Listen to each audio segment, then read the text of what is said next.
තෙරුවන් සරණයි පිංතුනි ධම්මෝසද සමන්නත්ති ධර්මයේ සමාන ඖෂධයක් නැහැ. මෙන්න මේක තමයි අපි මාතෘකාව. අන්න ඒ හරහා තමයි අපි පිළිතුරු ලබා දෙන කියන්නේ දහමින්ම පිළිතුරු ලබා දෙන මේ වැඩසටහන ආරම්භ කළේ. ඉතින් මේ විශ්වාසය තියෙන පින්වතුන් ධර්මයේ සමාන ඖෂධයක් නැහැ කියලා තේරුම් අරන් මේ ප්‍රශ්නේ යොමු කරනවා. එතකොට අපි හැම වෙලාවෙම තෙද ගන්නවන්නේ මේක පොදුවේ අහන එක හොඳයි. පෞද්ගලිකම කාරණාවක් හැරෙනකොට. මොකද අපි පෞද්ගලිකව යමක් අහලා දැනගන්නවට වඩා ඒක තවත් ඒ වගේ ප්‍රශ්න තියෙන අය දැනුවත් වෙනකොට ඒ කුසලයක් ඊට අදාළ කෙනාට ලැබෙන නිසා. ඉතින් මේ ප්‍රශ්න වලට පිළිතුරු ලබා දෙන තථාගත වචනයෙන්ම හොඳම ඖෂධයෙන් මානසික සහනයෙන් පිළිතුරු ලබා දෙන මේ වැඩසටහනේ අද අපින් ප්‍රශ්නයක් යොමු කරලා තියෙනවා තරංග ලක්මාල් මහත්මයා.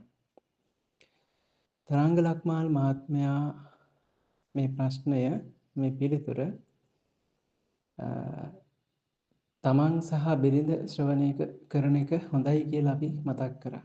මේක දරුවට අදාළ කාරණාවක් නෙවෙයි. මේ දෙමාපියෝ දැනුවත් වෙන්න ඕන කරුණු ටික. එතකොට තරංග ලක්මාල් මහත්මයා කියන්නේ අපි කාලෙක ඉඳන් දැනුවත් බොහෝම ශ්‍රද්ධාවන්ත කෙනෙක්. ඒ වගේම බොහෝම හැඟුම්බර කෙනෙක් කියලා අපි තේරුම් අරන් තියෙනවා. ඉතින් දෙමාපියන් විදිහට කලබල නැතුව ප්‍රශ්න වලට විසඳුම් හොයන්න ඕනේ. මොකද දැන් අපි දන්න විදිහට එතුමා බොහොම ශ්‍රද්ධාවන්තයි. Tamanට ලැබෙන දේ පවා ලබා නොගෙන ත්‍රිවිධ රත්නයටම කැප වෙලා තියෙනවා. එතුමාගේ ශ්‍රද්ධාව තියෙනවා. ඉතින් එතුමාට වරදින්න හේතුවක් නැහැ. එතුමාට කොහොම හරි පිළිතුරු ලැබෙනවා. පින්වතුනි ඕනම ප්‍රශ්නයකට අපි තේරුම් ගන්න ඕන පිළිතුරක් තියෙනවාමයි. අන්න ඒ පිළිතුර මේ වගේ පින්වන්ත අයට ලැබෙනවා. දැන් ඒක තමයි මේ සිද්ධ වෙන්නේ. ඒක විශ්වාස කරන්න ඕන එකටම. මං වගේ කෙනෙක්ට වැරදි පිළිතුරු ලැබෙන්නේ නැහැ. විශේෂයෙන් මේ අපි වගේ ස්වාමීන් වහන්සේලා විශේෂයෙන් එහෙම හඹාගෙන ගිහිල්ලා ආගමික වැඩසටහන් කරන්නට යන අය නෙවෙයි. ඒ නිසා අපි පිළිතුරු ලබා දෙන්න සකස් කරලා මේ කටයුතු කරන හැම දෙයකම අපි අත්‍යවශ්‍යම අයට අවශ්‍ය විදිහට පිළිතුරු ලබා දෙන්නේ. ඉතින් ඒ හරහා සුවපත් වෙන අය සුවපත් වෙන්නේ ස්ථීරවමයි එකම පිළිතුරෙන්මයි. ඉතින් මේක හරියට ඒ නිසා හිතර ගන්න ඕන මේ තරංග ලක්මාල් මහත්මයා සහ එතුමාණන්ගේ භාර්යාවන් සහ මේ වගේ ප්‍රශ්න තියෙන අය. දැන් භාග්‍යවතුන් වහන්සේගේ ධර්මය තුළ හරය මොකක්ද කියලා අපි එකට අහන්න ඕන. මොකද්ද පින්වතුනි භාග්‍යවතුන් වහන්සේගේ ධර්මයේ හරය? එතකොට හරයක සාරය තමයි ගොඩාක් වැදගත්. ඒකට භාග්‍යවතුන් වහන්සේගේ ධර්මයේ පිටපොත්ත ඒ වගේම ඇතුල් පොත්ත එහෙම නෙමෙයි සාරයෙන්ම අපි පිළිතුරු ගන්න ඕන. ඒ කියන්නේ පූජා වන්දනා ආශිර්වාද පිරිත් එහෙම නෙමෙයි ඊට මෙහා ඇතුළටම ගිහිල්ලා මේක තේරුම් ගන්න ඕන. එතකොට මේ ප්‍රශ්නෙට පිළිතුරු ලැබෙනවා. භාග්‍යවතුන් වහන්සේ දේශනා කරනවා මේ සියලුම දේ හරය හැටියට භාග්‍යවතුන් වහන්සේගේ ධර්මයේ හේතුඵල ධම. පටන් ගන්න මෙහෙමනේ. ගොඩක් අය මෙන්න මේ මුල් කෑල්ල දැන් අතහැරලා තියෙන එකත් ප්‍රශ්නයක්. දැන් ගොඩක් අය හිතන්නේ යෝ ධම්මං පස්සති සෝමං පස්සති.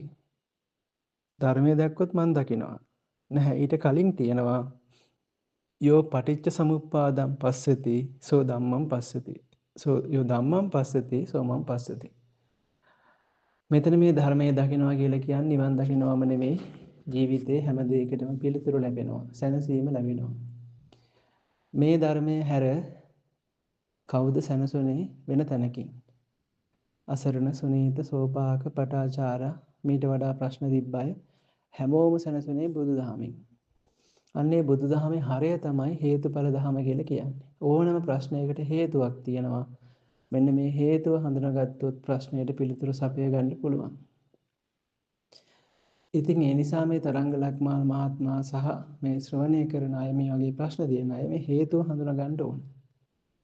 එතනදී මේ ගහේ පොත්තටවත් අයිති නැති කොළරොඩු වගේ දේවල් වලින් පිළිතුරු හොයන අය ඉන්න ගොඩක්. ඒවටම තමයි යන්නේ කියන්නේ යంత్ర මන්ත්‍ර හදිහෝනියන් බලිතොවිල් වගේ මිත්‍යා දෘෂ්ටික විශ්වයේ බලවත්ම පාපය ඇදලා ගන්නවා මේකට. ඉතින් ප්‍රශ්න නෙවෙයි ජීවිතේම විනාශයි. සංසාරෙම විනාශයි. ඉතින් අපිට හරි සතුටුයි මේ පින්වත් මහත්මයා අපිට පෞද්ගලිකව යොමු කරලා තිබුණා. කවදාවත් ස්වාමීන් වහන්සේ මේවට නම් යන්නෙම නැහැ කියලා. ගොඩක් අය කියනවා කියලා. ඒකම ඇති. ඒකම ඇති. මොකද ගොඩාක් අය බෞද්ධයි කිව්වට ඇත්තම බෞද්ධ නෙවෙයි. දුර්වලයි. ඇතුලේ මේ බෞද්ධකම තේරුම් ගන්න නැහැ. ඒ නිසා අර එකක් දෙකක් වදිනකොට අර වීරයෝ කියලා එන අය ඉන්නවනේ සමහර අය එකක් දෙකක් වදිනකොට දුවනවා. අන්න ඒ වගේ ඇත්තම ශක්තියක් නැහැ. බෞද්ධ ශක්තිය තේරුම් ගන්න නැහැ. ඒ නිසා මිත්‍යාවන් පස්සේ දුවනවා. ඉතින් මේක ශ්‍රවණය කරන අයටත් අපි ලබා දෙන උපදේශය මේ ප්‍රශ්න නෙමෙයි කිසිම ප්‍රශ්නකදී යంత్ర මන්ත්‍ර හදහෝනියන් කේන්දර ජ්‍යොතිෂ්‍ය වගේ භාග්‍යතුන් වහන්සේ කරන්නට නෙවෙයි බෞද්ධයෙක්ට හිතන්නවත් එපායි කියපු මිත්‍යා දෘෂ්ටි පස්සනයි යන්න එපා. උපාසක චණ්ඩාල සූත්‍රයේ පැහැදිලිවම තියෙනවා යම් බෞද්ධයෙක් කියන කෙනෙක් මේවා කරනවා නම් නෙවෙයි විශ්වාස හරි කරනවා නම් ඔහු උපාසක චණ්ඩාලේ සැඩොල් උපාසකෙක් බහැර කළ යුතු උපාසකෙක් පිළිකුල් කළ යුතු උපාසකෙක් කියලා වචන තුනකින්. ඒ නිසා පළවෙනි උවදුර තමයි ඔය වගේ අවස්ථාවල ඔන්න ඔවට යොමු වෙන එක. ඒකට යොමු නොවෙනවා ඒකම සහනයක්. ඉතින් අන්න ඒ தত্ত্বය ඇති කරගෙන ඉන්න එක ගොඩාක් වටිනවා. හරි අපි එතකොට මේ බොහෝ කාරණා තිබුණත් පියවරෙන් පියවර පිළිතුරු ලබා දෙන්න නිසා නැත්තම් ඔක්කොම එකපාර කියලා වැඩක් නැහැ. පිළිතුරු තේරුම් නැත්තම් අපි නැවත පිළිතුරු ලබා දෙනවා. ඉතින් පින්වතුනි ජීවිතයකට මේ තථාගත ධර්මයේ තරම් සැනසීමක් කොහේවත් නැහැ. මොනම ප්‍රශ්නකදීවත් තථාගත බුද්ධ වචنين පිට යන්න එපා. මොන දේ නැති වුණා. ඒක භාග්‍යවතුන් වහන්සේගේ ධර්මයේ හැමතැනම තියෙනවා. ඉතින් තථාගත ධර්මයේ තුල එහෙනම් කොහොමද විසඳුම් හොයාගන්නේ? ඒකට මම කිව්වා හේතුඵල ධම අනුව මේකට විසඳුම් හොයමු කියලා. එතකොට මෙන්න මේ දරුවාගේ තියෙන ප්‍රශ්නය මොකද්ද? දැන් දරුවා දහමට කැමති නැහැ ඉස්සර වගේ නෙමෙයි. සමහර අවස්ථාවල අපිටත් වඩා හොඳයි. දැන් ඒවට එච්චර නැහැ. දැන් අමනුෂ්‍යයන් පේනවා. එතකොට අමනුෂ්‍යයන් ගැන කියනවා. බුදුන් අඳින්න එච්චර කැමති නැහැ. දන් දෙන්න එච්චර කැමති නැහැ.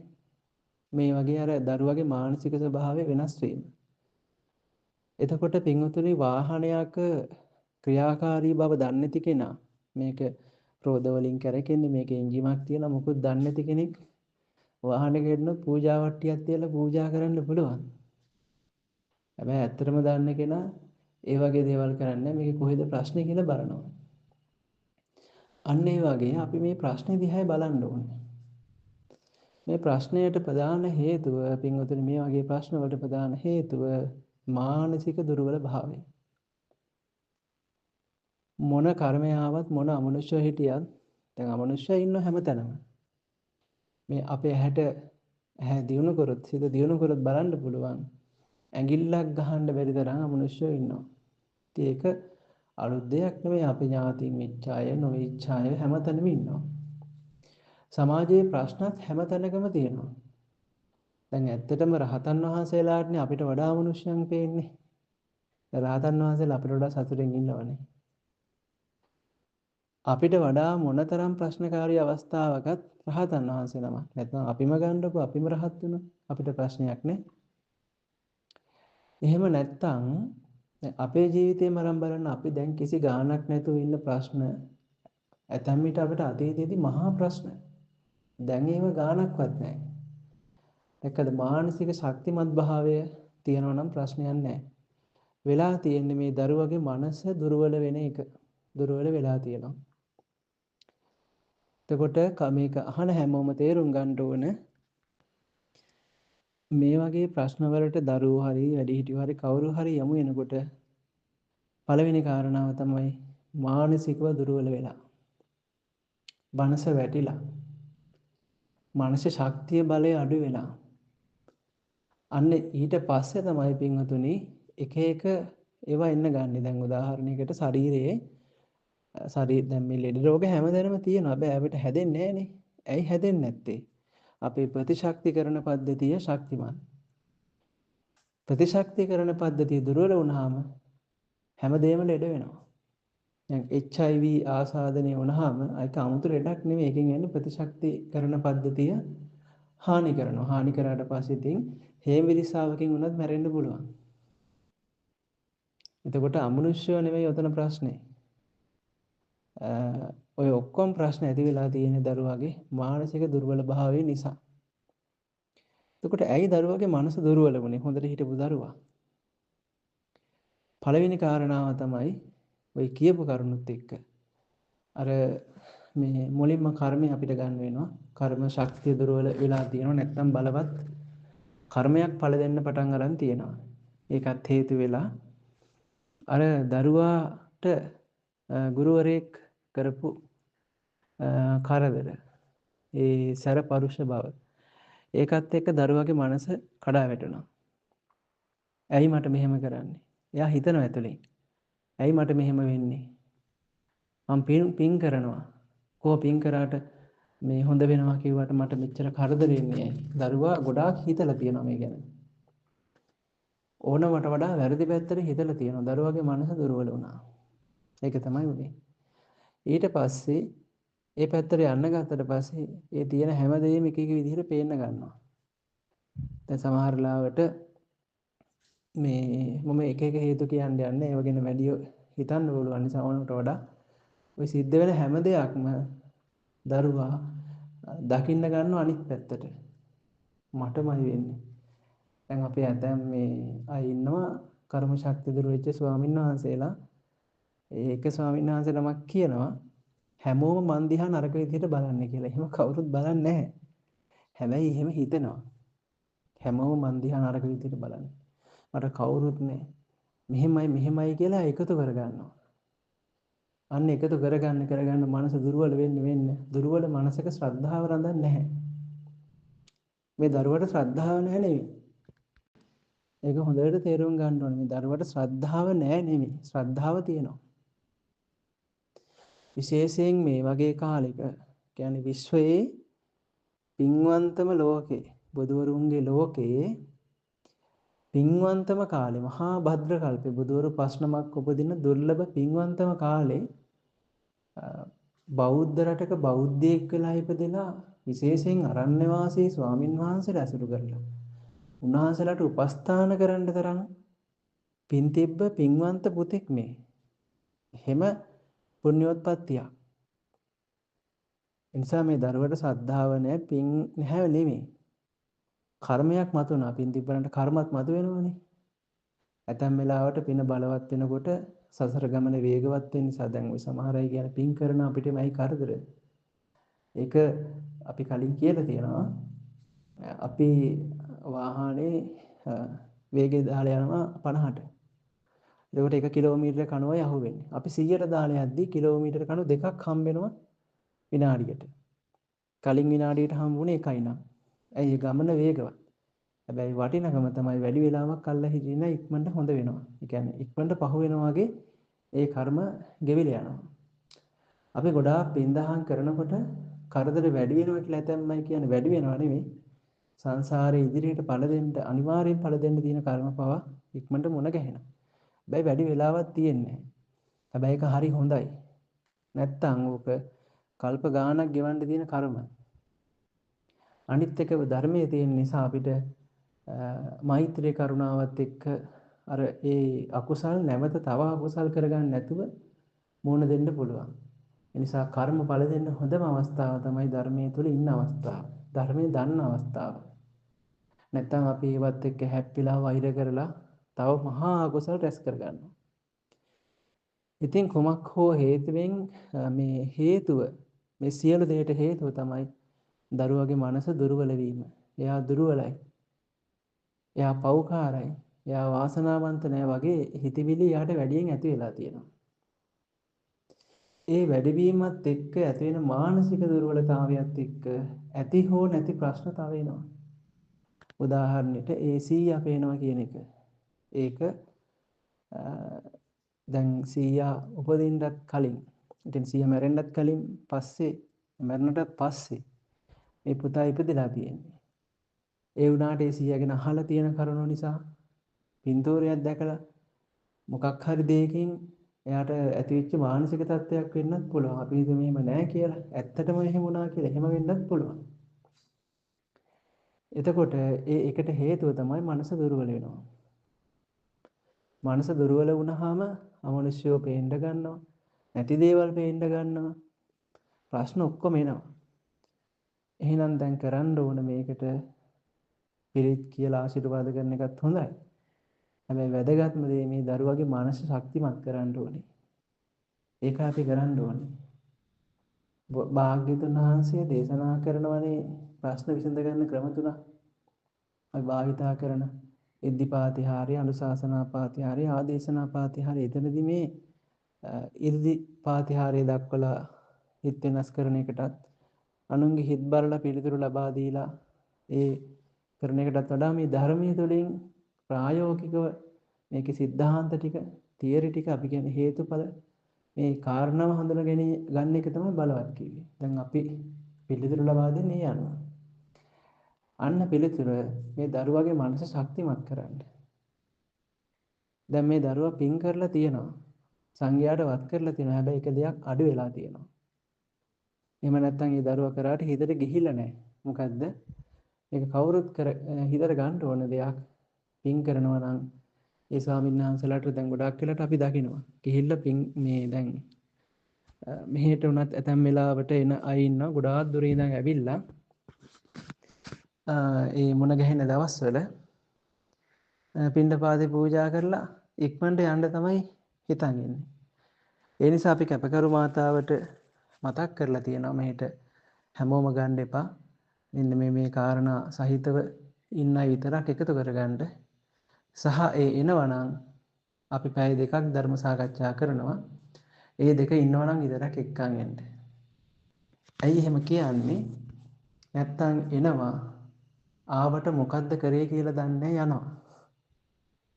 වැඩක් නැහැ එච්චර දුර ඉඳන් ඇවිල්ලා. ගොඩක් වෙලාට ඕක තමයි වෙන්නේ. සංඝයාට වත්පිළිවෙත් කරනවා. බණ ඒ වැදගත්ම දේ ඔක්කොම කරලා බණ ටිකක් අහන්න ඕනේ. අන්න ඒක කරන්නේ. මේ දරුවගේ එක අඩු වෙලා තියෙනවා. එක්ක මේ දරුවා අහලා තියෙනවා හිතට ගිහින්නේ නැහැ. එහෙම අහලා තිබ්බනම් මේ අටලෝ දහම ගැන අහලා තිබ්බනම් කර්ම විපාක ගැන මේවා ගැඹුරින් දරුවට තේරලා තිබුණා නම් මේ தත්ත්වය ඇති වෙන්නේ නැහැ. ඒ කියන්නේ සර් බයිනකොට කරදර කරද්දි එයාට එහෙම ඒවා හිත සැලෙන්නේ නැහැ. ශක්තිමත් හිතක්නේ. එහෙම තමයි කර්මය. මගේ කර්මයක් ගෙවෙන්නේ. ඕක හිතන්න ඕන දෙයක් නෙවෙයි. අන්න එහෙමයි. සමහරලාට දෙමව්පියන්ගේ ක්‍රියාකලාපත් බලපාන්න පුළුවන්. දරුවෝ ගණන් ගන්න සමහරට දෙමව්පියෝ කලබල වෙන ඕනට වඩා. එතකොට ඒ හේතුවෙන් දරුවා හිතන්න ගන්නවා. මොනවා හරි හේතුවකින් ඔන්න ඔය වගේ කාරණා මුල් වෙලා මේ දරුවගේ හිත දුර්වල වෙච්ච එක තමයි වෙලා තියෙන්නේ. දැන් මේ දුර්වල වෙච්ච හිත මම කිව්වා මේ HIV හැදුනට පස්සේ ඔක්කොම දේවල් ලෙඩ වෙනවා වගේ දැන් මේ දරුවගේ හිත වැටෙන විදියට හැදෙනවා. හිත වැටුණට පස්සේ පින්වතුනි අර කලින් කරපු ප්‍රබල දේවල් කරන්න ශක්තිය නැහැ. ඉතින් ඊට පස්සේ ෆෝන් එකේ නරක දේවල් කරන්නයි කියන්නේ ඔය කියන වගේ කහ මරා ගන්න දේවල් බලන්න යමු වෙනවා. ඊට පස්සේ ඒකෙන් තව හිත වැටෙනවා. කොහොම තමයි අර අපි කියන්නේ ජෝති තම පරායන ආලෝකයෙන් අඳුරට යනවා. ඉතින් මේ දරුවා අඳුරට යන මාර්ගයකට වැටලා තියෙන ඒ නිසා. ඉතින් දෙමව්පියෝ පින් කරනවා කියලා දන්න නිසා, පිනට ගරුත්වය දෙන නිසා ඔය ඇතම් සිද්ධිවල ඒ දක්වපු ඒ ප්‍රතිචාර වලින් අපිට පේනවා මේ දෙමව්පිය ගරුත්වය, පිනේ ගරුත්වය තාම දරුවගේ හිතේ තියෙනවා.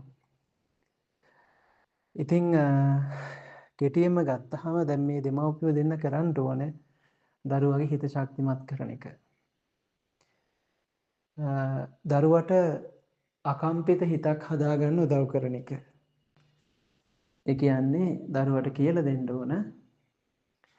දැන් මේ කාරණාවේදී නම් අපිට මොන ගැහෙන දවසක මේ දරුවට එක කතා බහ කරලා හිත හදන්නත් පුළුවන්. හැබැයි ඒක ලේසි නෑ. දෙමාපියන්ට වියදමක් යනවා. දුර විභාගෙන ඉන්න වෙනවා. කාලේ යොමු කරන්න වෙනවා. එතන කාරණා ගොඩයි. අපි බලමු සමහර වෙලාවට අපේ විවේකය අපි මේ කටයුතු නිසා නැති කරගන්නෙත් නැහැ. ඒ පුළුවන් වෙලාවට දරුවට උපකාරයක් කරන්න පුළුවන් නම් මෙහෙම උපදෙස් ටිකක් හරි දීලා ඉදිරියට මේ දරුවට හිතට දෙන්න ඕනේ. දරුවා කොච්චර පින්වන්ත කෙනෙක්ද, බලවන්ත කෙනෙක්ද කියන එක සහ මේ දුක් කරදර ප්‍රශ්න පීඩා එන එක ජීවිතයක ස්වභාවය කියන එක තේරුම් කරලා දෙන්න ඕන.